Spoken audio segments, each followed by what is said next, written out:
ಅಂತೂ ಕರ್ನಾಟಕ ರಾಜ್ಯದ ವಿಧಾನಸಭಾ ಚುನಾವಣೆಯನ್ನು ಮುಗಿದು ಬೆಳಗಾವಿಗೆ 2 ಬಂಪರ್ ಬಹುಮಾನಗಳು ಸಿಕ್ಕೂರಲ್ಲ. ಮೊದಲನೇ ಬಂಪರ್ ಬಹುಮಾನ ಲೋಕೋಪಯೋಗಿ ಸಚಿವರಾಗಿ ಬೆಳಗಾವಿ ಜಿಲ್ಲಾ ಉಸ್ತುವಾರಿ ಸಚಿವರಾಗಿಯೂ ಸಹಿತ ಇವತ್ತು ಸತೀಶ್ ಜಾರಕಿಹೊಳಿ ತವರೂರಿಗೆ ಆಗಮನದಿಂದ ನೋಡಿದಿರಲ್ಲ ಜನ ಹೆಂಗೆ ಜನಜಂಗುಳಿ ಅಭಿಮಾನ ಎಷ್ಟು ರೀ, ವಿಶ್ವಾಸ ಎಷ್ಟು ನೋಡ್ರಿ. ಒಬ್ಬ ಜನನಾಯಕನ ಮೇಲೆ ಇಟ್ಟಂಥ ಪ್ರೀತಿ ಇವತ್ತು ಎಷ್ಟು ಮಾಲಿ ಎಷ್ಟು ಶಾಲ, ಕೆಲವರು ವಿಭಿನ್ನ ರೀತಿಯ ಕಾರ್ಯಕ್ರಮ ಸಹಿತ ಮಾಡೋಕ್ಕೆ ಹೋದರು. ಅವರು ನೋಟ್ಬುಕ್ ಪೆನ್ಗಳು ಸಹಿತ ಕೊಟ್ಟರು. ಅದನ್ನು ಅನಾಥಾಶ್ರಮ ವೃದ್ಧಾಶ್ರಮಕ್ಕೆ ಹೋಗಲಿ, ಎಲ್ಲೋ ಬಡ ಮಕ್ಕಳಿಗೆ ಶಾಲಾ ಶಿಕ್ಷಣ ಸಲುವಾಗಿ ವಿಭಿನ್ನ ರೀತಿಯ ಒಬ್ಬರು ಕೊಟ್ಟರು. ಇವೆಲ್ಲ ವಿಚಾರಗಳು ಇವತ್ತು ವಿಚಾರ ಮಾಡಿದ್ರೆ ಯಾವ ರೀತಿ ತಮ್ಮ ವಿಶ್ವಾಸದ ಸಂಕೇತ ಆಗಿ ಇವತ್ತು ಅಧಿಕಾರದ ಗದ್ದಿಗೆ ಏರ್ಯಾರ ಸತೀಶ್ ಜಾರಕಿಹೊಳಿ ಸಾಮಾಜಿಕ ಚಟುವಟಿಕೆಯಿಂದ ಬಂದವರು ಎಲ್ಲ ಗೊತ್ತೈತೆ ನಿಮಗೆ. ಇವತ್ತು ಲೋಕೋಪಯೋಗಿ ಮಂತ್ರಿ ಅಂದರೆ ರಸ್ತೆ ಮತ್ತು ಸೇತುವೆಗಳ ನಿರ್ಮಾಣ ಕಾರ್ಯ ಕರ್ನಾಟಕ ರಾಜ್ಯಾದ್ಯಂತ ಇನ್ನು ಎಷ್ಟು ನೆನಗುದಿಗೆ ಬಿದ್ದಾವ ಅವು ಎಲ್ಲ ಇನ್ನು ಕಾರ್ಯಕ್ರಮ ಪ್ರಾರಂಭ ಆಗೋರಿ. ಅಜಾತಶತ್ರು ದ್ವೇಷ ರಾಜಕಾರಣ ಮಾಡಲಾರದಂಥ ವ್ಯಕ್ತಿ ಇವತ್ತು ಕರ್ನಾಟಕದ ಗದ್ದುಗೆಯಲ್ಲಿ ಬೆಳಗಾವಿ ಜಿಲ್ಲೆಯ ದೊಡ್ಡ ಒಂದು ಪಾಲಕ ಮಂತ್ರಿಯಾಗಿ ಹುದ್ದೆ ತಗೊಂಡಾರ ಅಂದ ಮೇಲೆ ಖುಷಿ ಅಲ್ರಿ. ಎಲ್ಲೆಲ್ಲಿಂದ ಬಂದಿರೋರು ಅಭಿಮಾನಿ, ಬೀದರ್ದಿಂದ ಬಂದಾರ, ಬಿಜಾಪುರದಿಂದ, ಬಾಗಲಕೋಟದಿಂದ, ಮೈಸೂರಿನಿಂದ, ಅನೇಕ ಜಿಲ್ಲೆಗಳಿಂದ ಸಮರೋಪಾದಿಯಲ್ಲಿ ಬಂದದ್ದು ಇವತ್ತು ನೀವು ದೃಶ್ಯದಲ್ಲಿ ನೋಡ್ಬೋದು. ಒಬ್ಬ ಜನನಾಯಕನ ಮೇಲೆ ಇಟ್ಟಂಥ ಪ್ರೀತಿ ವಿಶ್ವಾಸ ಅವರಿಗೆ ಒಂದು ಮಾತು ಹೇಳಿದೆವು ನಾವು. ಬೆಳಗಾವಿ ಜಿಲ್ಲೆಯಲ್ಲಿ ಈಗ ಮೇಜರ್ ಸರ್ಜರಿ ಆಗಬೇಕು. ಯಾವುದು ಮೇಜರ್ ಸರ್ಜರಿ ಆಗ್ಬೇಕ್ರಿ? ಅಧಿಕಾರಿಗಳದ ಮೇಜರ್ ಸರ್ಜರಿ ಆಗ್ಬೇಕ್ರಿ. ಅವರು ಮೊದಲಿಂದಲೂ ಅಲ್ಲೇ ಬೀಡ್ಬಿಟ್ಟಾರೆ. ಅವ್ರ ಮಾತ ಕೇಳ್ಕೊತ ಏನೇನೋ ಅವಾಂತರಗಳನ್ನ ಮಾಡ್ಕೊತ ಹೋದ್ರೆ ಈಗ ಅದನ್ನು ಮೇಜರ್ ಸರ್ಜರಿ ಮಾಡ್ಬೇಕಿರಲ್ಲ. ಮೊಟ್ಟ ಮೊದಲನೇ ಮಾತು ನಮ್ಮದು ಬೆಳಗಾವಿ ಜಿಲ್ಲೆಯಲ್ಲಿ ಮೇಜರ್ ಸರ್ಜರಿ ಅಧಿಕಾರಿಗಳದಾಗಬೇಕು. ಅವ್ರನ್ನೆಲ್ಲ ಎತ್ತಂಗಡಿ ಮಾಡ್ಬೇಕು. ಅವರೆಲ್ಲ ಬೀಡ್ಬಿಟ್ಟಾರೆ. ಅದರಾಗಂತೂ ಭ್ರಷ್ಟದಾರ. ಆರೋಗ್ಯ ಇಲಾಖೆದಾಗಂತೂ ಹೆಗ್ಗಣಗತೆ ಅಲ್ಲೇ ಬಿದ್ದದಾರ. ಅವ್ರನ್ನೆಲ್ಲರನ್ನೂ ಇನ್ನಲ್ಲಿಂದ ಜಾಗ ಖಾಲಿ ಮಾಡಿಸ್ಬೇಕಲ್ರಿ. ಜಿಲ್ಲಾಧಿಕಾರಿ, ಪೊಲೀಸ್ ವರಿಷ್ಠಾಧಿಕಾರಿ, ಯಾವುದೇ ಹೊಸ ಸರ್ಕಾರ ಬಂದ ಮೇಲೆ ಅಲ್ಲಿಯ ಮಂತ್ರಿ ಅವರನ್ನು ಈ ಎತ್ತಂಗಡಿ ಮಾಡಿ ಬೇರೆ ಕಡೆ ಕಳಿಸೋದು ಅದೊಂದು ವಾಡಿಕೆ. ಯಾವ ಸರ್ಕಾರ ಅಧಿಕಾರಕ್ಕೆ ಬರ್ತೈತಿ IGP DGPಗಳು ಬದಲಾಗ್ತಾರ, ಹೋಮ್ ಸೆಕ್ರೆಟರಿಗಳು ಬದಲಾಗ್ತಾರ. ಅದೇ ರೀತಿ ಬೆಳಗಾವಿ ಜಿಲ್ಲೆಯಲ್ಲಿಯೂ ಪ್ರಕ್ರಿಯೆ ಪ್ರಾರಂಭ ಆಗೋದು. ಇನ್ನು ಭ್ರಷ್ಟರಹಿತ ಬೆಳಗಾವಿ ಜಿಲ್ಲೆಯಲ್ಲೇ ಈಗ ಕಾರ್ಯ ಪ್ರಾರಂಭ ಆಗೋದು. ಬಡ ಜನರ ಕೂಗಿಗಳಿಗೆ ಅಹವಾಲು ಸ್ವೀಕರಿಸುವಂಥ ಅಧಿಕಾರಿಗಳ ಮೀಟಿಂಗ್ ಆಗೋದ್ರಿಂದ ನಾಳೆ ಜೋರ್ದಾರ ಸುವರ್ಣಸೌಧದಾಗ ಎಲ್ಲ ಅಧಿಕಾರಿಗಳಿಗೇನು ಚಾಟಿ ಬೀಳುವುದನ ಇನ್ನು ಎಚ್ಚೆತ್ತುಕೊಳ್ಬೇಕು. ಜನರನ್ನು ಅಲದಾಡಿಸ್ಬೇಡ್ರಿ, ಜನರನ್ನು ಮಧ್ಯವರ್ತಿಗಳ ಕಳಿಸ್ಬೇಡ್ರಿ, ನೇರವಾಗಿ ಬರ್ರಿ, ನಿಮ್ಮ ಕೆಲಸ ಮಾಡ್ಕೋರಿ. ಇನ್ನು 2ನೇ ಮಂತ್ರಿದು ಹೇಳ್ಬೇಕ್ರಲ್ಲ, 2ನೇ ಮಂತ್ರಿದಂತೂ ಭಾಳ ಹೇಳ್ಕೊತ ಬಂದು ನಾವು ಹೆಂಗೆ ಹೇಳಿದು ಹಂಗಾತ. ಇವತ್ತು ಇದೇ ಸತೀಶ್ ಜಾರಕಿಹೊಳಿ ರಾಹು ಕಾಲದಾಗ ನಾಮಪತ್ರ ಸಲ್ಲಿಸ್ತಾರ, ಸ್ಮಶಾನದಾಗ ಗಾಡಿ ಪೂಜೆ ಮಾಡ್ತಾರ. ಮತ್ತೊಂದು ಗಾಡಿ ತಂದಾರ್ರಿ, ಇನ್ನು 2028 ನಂಬರ್ ಬೀಳೋದ್ರಿ. 2023 ತಗೊಂಡಾಗ ಅವಾಗ ಹೇಳ್ತಿದ್ರು 2023 ಸರ್ಕಾರ ಬರ್ತೈತಿ, ನಾವು ಮಂತ್ರಿ ಆಗ್ತೇವೆ ಅಂದಿದ್ರು. ಅದೇ ರೀತಿ ಆ ಭವಿಷ್ಯ ನಿಜವಾಯಿತು. ಸ್ಮಶಾನದಲ್ಲಿ ಪೂಜೆ, ರಾಹು ಕಾಲದಲ್ಲಿ ನಾಮಪತ್ರ. ಎಲ್ಲಿದ್ರಿ ಜಾತಿವಾದ? ಎಲ್ಲೈತಿ? ಪ್ರತಿಯೊಂದು ಆಗು ಹೋಗುಗಳ ಬಗ್ಗೆ ಚಿಂತನೆ ವ್ಯಕ್ತಪಡಿಸುವಂಥ ವ್ಯಕ್ತಿ ಈಗ 2028 ನಂಬರ್ ಗಾಡಿ ಯಾಕೆ ತೊಗೊಳ್ದಂದ್ರೆ ಮುಂದಿನ ಮುಖ್ಯಮಂತ್ರಿ ಸಲುವಾಗಿ ಸಂದೇಶ ಹೋಗೋದು ಕರ್ನಾಟಕ ರಾಜ್ಯಾದ್ಯಂತ. ಸತೀಶ್ ಜಾರಕಿಹೊಳಿ 2028 ಕರ್ನಾಟಕ ರಾಜ್ಯದ ಗದಿಗೆ ಏರ್ತಾರ್ರಿ. ಆ ಸಿಂಹಾಸನ ಮೇಲೆ ಕೂಡುವ ಸಲುವಾಗಿ 2028 ನಂಬರ್ ಕಾರಿನ ರಸ್ತೆಗೆ ಇಳಿಯೋದ ಮತ್ತು ಸಂಘಟನೆ ಪ್ರಾರಂಭ ಆಗೋದ. ರಾಜ್ಯಾದ್ಯಂತ 150 2028ಕ್ಕೆ ಸೀಟ್ ಬಂದು ಇದೇ ಸತೀಶ್ ಜಾರಕಿಹೊಳಿ ಮುಖ್ಯಮಂತ್ರಿ ಆಗ್ತಾರ. ಇದು ನಂಬರ್ 1 ಚಾನಲ್ ಖಡಕ ಕಾಕನ ಜವಾರಿ ಭವಿಷ್ಯ. ಇನ್ನು 2ನೇಯ ಮಂತ್ರಿ ಸ್ಥಾನ ಬೆಳಗಾವಿ ಜಿಲ್ಲೆಯಲ್ಲಿ ವಹಿಸಿಕೊಂಡಂಥ ಮಹಿಳಾ ಮತ್ತು ಮಕ್ಕಳ ಕಲ್ಯಾಣ ಇಲಾಖೆಯ ಸಚಿವೆ ಲಕ್ಷ್ಮೀ ಅಕ್ಕ ಹೆಬ್ಬಾಳ್ಕರ್ದು ಗೊತ್ತಾಯ್ತಿರಲ್ಲ ನಿಮಗೆ. ಎಷ್ಟು ಸವಾಲುಗಳನ್ನು ಎದುರಿಸಿದಳು ಈ ಅಮ್ಮ ತಾಯಿ, ಎಷ್ಟು ಕಷ್ಟಗಳನ್ನು ಅನುಭವಿಸಿದಳು, ಎಷ್ಟು ಕ್ರಿಯೆ ಪ್ರತಿಕ್ರಿಯೆಗಳು ಮಾಡಿದರು, ಎಷ್ಟು ಟೀಕೆಗಳನ್ನ ಮಾಡಿದರು, ಎಷ್ಟು ಅವಹೇಳನಕಾರಿಯಾಗಿ ಹಿಗ್ಗಾಮುಗ್ಗ ತರಾಟೆಗೆ ತೆಗೆದುಕೊಂಡರು. ಲಕ್ಷ್ಮೀ ಹೆಬ್ಬಾಳ್ಕರ್ ಯಾವಾಗಲೂ ಬೆಳಿಬಾರ್ದು, ಉನ್ನತ ಸ್ಥಾನಕ್ಕೆ ಹೋಗಬಾರ್ದು.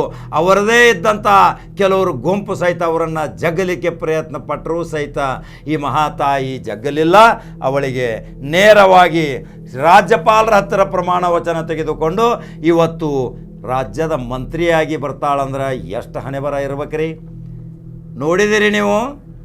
ನಾಮಪತ್ರ ಸಲ್ಲಿಸುವಾಗ ಅದೇ ಶಾಲು, ನಾಮಪತ್ರ ಸಲ್ಲಿಸುವಾಗ ಬಲಗೈಯಲ್ಲಿ ಅದೇ ಹಸಿರು ದಾರು, ಅದರ ಜೊತೆಗೆ ಶಾಸಕ ಆದ ಮೇಲೆ ಪ್ರಮಾಣ ವಚನ ತೆಗೆದುಕೊಳ್ಳುವಾಗೂ ಸಹಿತ ಅದೇ ದಾರ, ಹಸಿರು ದಾರ, ಪಿಂಕ್ ಸಾರಿ, ಬಾಳಲಕ್ಕಿ. ಇದೇ ಲಕ್ಷ್ಮೀ ಹೆಬ್ಬಾಳ್ಕರ್ ಎರಡು ಸಂಖ್ಯೆ ತಗೊಳ್ರಿ.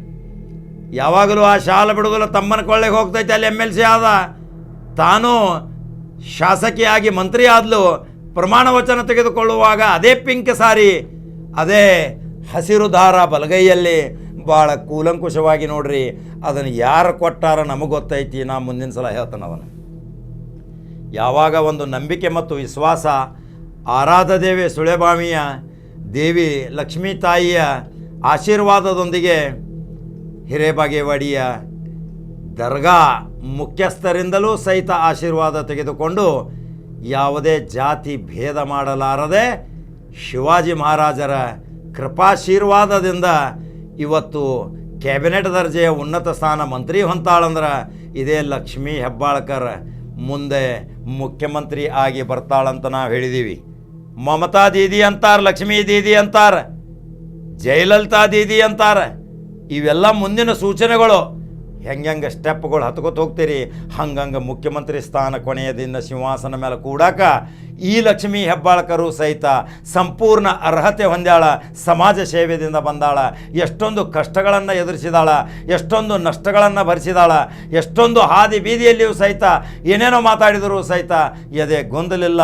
ಆಕೆ ವೀರರಾಣಿ ಚೆನ್ನಮ್ಮನ ಹಾಗೆ ತನ್ನ ಕತ್ತಿಯನ್ನು ಝಳಪಿಸುತ್ತಾ ಮುನ್ನುಗ್ಗಿ ಇವತ್ತು ರಾಜ್ಯದ ಚುಕ್ಕಾಣಿ ಹಿಡಿದು ಬೆಳಗಾವಿಗೆ ಬರ್ತಾಳ. ಹೆಂಗೆ ವಿಜಯೋತ್ಸವ ಆಚರಿಸ್ಯಾರ ನೋಡ್ರಿ, ಅಭಿಮಾನ ಎಷ್ಟೈತೆ ನೋಡ್ರಿ, ಪ್ರೀತಿ ಎಷ್ಟೈತೆ ನೋಡ್ರಿ. ಯಾವಾಗಲೂ ಇದೇ ಲಕ್ಷ್ಮೀ ಹೆಬ್ಬಾಳ್ಕರ್ ಆ ಪಿಂಕ್ ಸಾರಿ ಮತ್ತು ಹಸಿರು ದಾರ, ಆ ಕೆಂಪು ಶಾಲು ಎಂದು ಮರೆಯಂಗಿಲ್ಲ. ಅದರದ ರಹಸ್ಯ ಐತಿ, ಅದರದೊಂದು ಇತಿಹಾಸ ಐತಿ. ಆ ಇತಿಹಾಸ ಗುಪ್ತ ಐತಿ ಮತ್ತು ರೋಚಕ ಐತಿ. ಮುಂದಿನ ಬರುವ ದಿನಗಳದಾಗ ಹೇಳ್ತಾನೆ. ಇನ್ನು ಮಹಿಳಾ ಮತ್ತು ಮಕ್ಕಳ ಕಲ್ಯಾಣ ಇಲಾಖೆ ಅಂತ ಒಂದು ದೊಡ್ಡ ಮಹತ್ವವಾದ ಒಂದು ಖಾತೆ ತೊಗೊಂಡಾಳ ಲಕ್ಷ್ಮೀ ಅಕ್ಕ. ಅನೇಕ ಅಂಗನವಾಡಿ ಕೇಂದ್ರಗಳು ಸ್ವಂತದ್ದಿಲ್ಲ, ಶಿಥಿಲಾವಸ್ಥೆಯಲ್ಲಿ ಅದಾವೆ. ಚಕ್ಕ ಮಗುವಿಗೆ ಶಿಕ್ಷಣ ಅಲ್ಲಿಂದ ಪ್ರಾರಂಭ ಆಗೋದು. ಬಹಳ ಜವಾಬ್ದಾರಿಯಾದ ಒಂದು ಸ್ಥಾನ ತಗೊಂಡು ಬಂದಾಳ. ಅಲ್ಲಿ ಮಕ್ಕಳಿಗೆ ಪೌಷ್ಟಿಕತೆ ಆಹಾರ ಕೊಡಬೇಕು. ಆ ಮಕ್ಕಳಿಗೆ ಮುಂದಿನ ವಿದ್ಯಾಭ್ಯಾಸಕ್ಕೆ ಹೋಗುವ ದಾರಿ ಸಲುವಾಗಿ ಇದೊಂದು ಮುಂಚೂಣಿಯಲ್ಲಿ ಇರುವಂಥ ಈ ಅಂಗನವಾಡಿಗೆ ಒಂದು ಕಾಯಕಲ್ಪ ಕೊಡಬೇಕು. ತಮ್ಮ ಇದರಲ್ಲಿ ಚಂದ್ರರಾಜ ವಿಧಾನ ಪರಿಷತ್ತಿನ ಸದಸ್ಯದಾನ, ಅವೂ ಸಹಿತ ಭಾಗಿಯಾಗಿ ಬೆಳಗಾವಿ ಜಿಲ್ಲೆ ಅಷ್ಟೇ ಅಲ್ಲ, ಕರ್ನಾಟಕ ರಾಜ್ಯಾದ್ಯಂತ ಅಂಗನವಾಡಿಯ ಮಕ್ಕಳ ಬಗ್ಗೆ ಆ ಪುಣ್ಯ ಕಟ್ಕೋಬೇಕು. ಲಕ್ಷ್ಮೀ ತಾಯಿ ಅಕ್ಕ, ನಿನಗೊಂದು ನೇರವಾಗಿ ಇದೊಂದು ಪ್ರಶ್ನೆ ಹೇಳಕತ್ತೀನಿ. ಯಾಕಂದ್ರೆ ಅಲ್ಲಿ ಅಂಗನವಾಡಿಗೆ ಬರೋರು ಬಹಳ ಬಡವರು, ಕೂಲಿಕಾರರ ಮಕ್ಕಳು, ತುತ್ತು ಅನ್ನ ಇಲ್ಲದವರು ಕೂಲಿ ಮಾಡೋಕ್ಕೆ ಹೋಗಿ ಆ ಮಕ್ಕಳನ್ನಲ್ಲಿ ಬಿಟ್ಟು ಹೋಗಿರ್ತಾರೆ. ಆ ಪಾಲನೆ ಪೋಷಣೆ ಮಾಡೋ ಸಲುವಾಗಿ ಇದೇ ಲಕ್ಷ್ಮೀ ತಾಯಿ ಅಕ್ಕ ನೀ ಬಂದಿದ್ದೀ. ಇದನ್ನು ಪಾಲನೆ ಪೋಷಣೆ ಮಾಡೋ ಸಲುವಾಗಿ ಬಹಳ ಕಾಯಕಲ್ಪದ ಆಶೀರ್ವಾದ ಮಾಡಬೇಕಕ್ಕ. ಮಾಡ್ತಿ, ನಂಬಿಕೆ ಭಾಳ ಜನರಿಗೆ ಐತಿ, ಮಾಡ್ತಾಳ ಅನ್ನೋದೊಂದು ಗ್ಯಾರಂಟಿ ಐತಿ.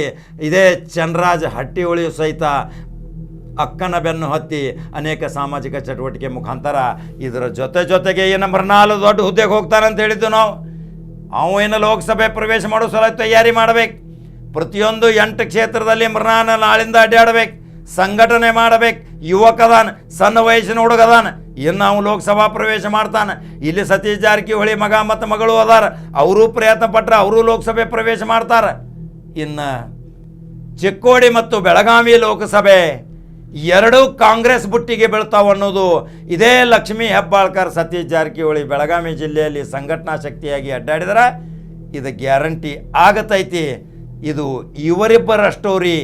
ಇನ್ನು ರಾಹುಕಾಲದಲ್ಲಿ ನಾಮಪತ್ರ, ಸ್ಮಶಾನದಲ್ಲಿ ಗಾಡಿ ಪೂಜೆ, ಮೌಢ್ಯತಾ ನಿವಾರಣೆ, ನಿಜಗುಣಾನಂದ ಸ್ವಾಮಿ ಮಹಾಸ್ವಾಮಿಗಳ ಆಶೀರ್ವಾದ ಪಡಿಲಾಕ ಹೋಗ್ತಾರ. ಯಾವುದೇ ಅಂಧ ಭಕ್ತರ ಅಂಧ ಚಟುವಟಿಕೆಯಲ್ಲಿ ಭಾಗವಾಗುವುದಿಲ್ಲ. ಯಾವುದೇ ಮೂಢನಂಬಿಕೆಯಲ್ಲಿ ನಂಬಿಕೆ ಇಡಲಾರದಂಥ ವ್ಯಕ್ತಿ ಇವತ್ತು ಬೆಳಗಾವಿ ಜಿಲ್ಲೆಯ ಒಂದು ದೊಡ್ಡ ಹುದ್ದೆ ಲೋಕೋಪಯೋಗಿ ಸ್ಥಾನಕ್ಕೆ ಬಂದಾರ. ಇವರಿಬ್ಬರು ಜೋಡೆತ್ತು ಅದಾವ. ಯಾವ ರೀತಿ ಉತ್ತರ ಕರ್ನಾಟಕ ಇನ್ನು ಬೆಳಿಬೇಕು, ಉತ್ತರ ಕರ್ನಾಟಕದಲ್ಲಿ ಜ್ವಲಂತ ಸಮಸ್ಯೆಗಳು ಭಾಳ ಅದಾವ. ಇದೇ ಸುವರ್ಣಸೌಧಕ್ಕೆ ಒಂದು ಶಕ್ತಿ ತುಂಬಬೇಕು ಈ ಲಕ್ಷ್ಮೀ ಅಕ್ಕ ಮತ್ತು ಇದೇ ಸತೀಶ್ ಜಾರಕಿಹೊಳಿ ಯಾವ ರೀತಿ ಶಕ್ತಿ ತುಂಬ್ತೀರಿ ಇನ್ನು ಕಾದು ನೋಡೋಣಲ್ರಿ. ಇವರಿಬ್ಬರ ಸ್ಟೋರಿ ನಿಮಗೆ ಹೆಂಗೆ ಅನಿಸ್ತು? ಆ ರಹಸ್ಯ ವಿಷಯಗಳನ್ನು ಸಹಿತ ಹೇಳಿದ್ದೀನಿ. 2028 ಕಾರು ಸ್ಮಶಾನ ಮತ್ತು ರಾಹುಕಾಲ, ಇಲ್ಲಿ ಹಸಿರು ದಾರ, ಕೆಂಪು ಶಾಲು, ಪೆಂಕು ಸಾರಿ, ಇವೆಲ್ಲ ವಿಷಯಗಳ ಬಗ್ಗೆ ಮತ್ತೊಮ್ಮೆ ಕಾಕಾಗ ಟೈಮ್ ಸಿಕ್ಕಾಗ ಹೇಳ್ತೀನಿ. ನೀವು ನಂಬರ್ 1 ಚಾನಲ್ ಫಾಲೋ ಮಾಡ್ಕೊತ ಹೋಗ್ಬೇಕು, ಲೈಕ್ ಮಾಡ್ಕೊತ ಹೋಗ್ಬೇಕು, ಶೇರ್ ಮಾಡ್ಕೊತ ಹೋಗ್ಬೇಕು. ಈ ಯಮಕನ ಮಾಡಿ ಪುಣ್ಯವಂತ ಜನರು, ಬೆಳಗಾವಿ ಗ್ರಾಮೀಣ ಜನರು ಎಷ್ಟು ಅದೃಷ್ಟವಂತರಿ, ಇಂಥ ಮುತ್ತುರತ್ನಗಳನ್ನ ವಿಧಾನಸಭೆಗೆ ಕಳಿಸಿದಿರಿ. ಬಹಳ ಭಾಗ್ಯವಂತರು ನೀವು. ನಿಮ್ಮ ಆಶೀರ್ವಾದದಿಂದ ಇವು ಜೋಡೆತ್ತು ವಿಧಾನಸಭಾ ಪ್ರವೇಶ ಮಾಡಿ ಉನ್ನತ ಸ್ಥಾನಕ್ಕೆ ಬಂದಾರ. ಇವ್ರಿಗೆಲ್ಲರಿಗೂ ಹೋಗಿ ನೀವು ಮತ್ತೊಮ್ಮೆ ಆಶೀರ್ವಾದ ಮಾಡಿರಿ. ಅವರು ಆಶೀರ್ವಾದ ತೊಗೊಳಕ್ಕೆ ಬರ್ತಾರ ನಿಮ್ಮ ಹತ್ರ. ಆವಾಗ ನಿಮ್ಮ ಗ್ರಾಮೀಣ ಭಾಗದ ಸಮಸ್ಯೆಗಳ ಜ್ವಲಂತ ವಿಷಯಗಳನ್ನ ಅವರ ಕಿವಿಗೆ ತರ್ರಿ, ಅಭಿವೃದ್ಧಿ ಪಥದತ್ತ ಸಾಗರಿ ಅನ್ನೋದೇ ಕಾಕಾ ಖಡಕ ಜವಾರಿ ಚಾನಲ್. ಇದೇ ಸುದ್ದಿ ಹೇಳ್ಕೊತ ಬಂದಾನ. ಹಂಗಾರ ನಂಬರ್ 1 ಚಾನಲ್ ಫಾಲೋ ಮಾಡ್ತೀರಿ, ಲೈಕ್ ಮಾಡ್ತೀರಿ, ಶೇರ್ ಮಾಡ್ತೀರಿ, ಅನಿಸಿಕೆ ತಿಳಿಸ್ತೀರಿ. ಮತ್ತು ಖಡಕ ಜವಾರಿ ಸುದ್ದಿ ಹೋಗಿ ಬರ್ತೇನೆ ರೀಪ್ಪ. ನಮಸ್ಕಾರ.